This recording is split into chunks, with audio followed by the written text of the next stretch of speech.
What's happening, guys? We're back, and today's gonna be a pretty short episode.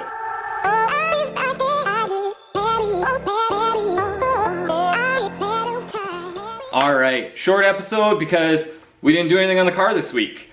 Two reasons: lack of time and lack of funds.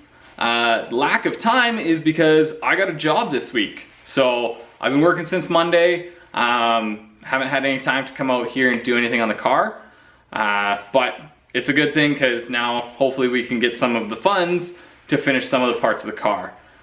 Basically everything that we need to do on the car right now needs another component that we have to buy, and I've been out of work for 5 months, so I haven't been purchasing any car parts.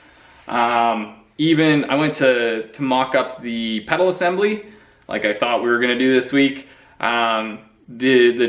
It's really close quarters with the steering column, and I fear that the master cylinders, once we bolt that onto the pedal assembly, might hit the steering column. So I don't want to build a mount until we have the master cylinders and we can make sure that we have the clearance.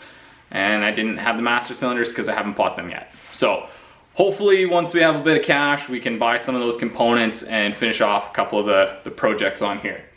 The one thing that we do have the parts for is fiberglass. I know we all got pretty bored of fiberglass there when we were building the hood mold. That took a lot longer than it probably should have, but we can still cast a hood out of that mold. So I've been going through and doing all the post-processing on the hood mold components, on the pieces. So hopefully next week I can show you guys what I've done with that. We can bolt them all together and get started on casting a hood out of that mold, and hopefully it's a lot quicker process than building the actual mold, and we don't get incredibly bored of it again. So that's kind of the plan for next week. Sorry we didn't do anything this week, but work takes precedence. So we'll see you next week. I'm out of here.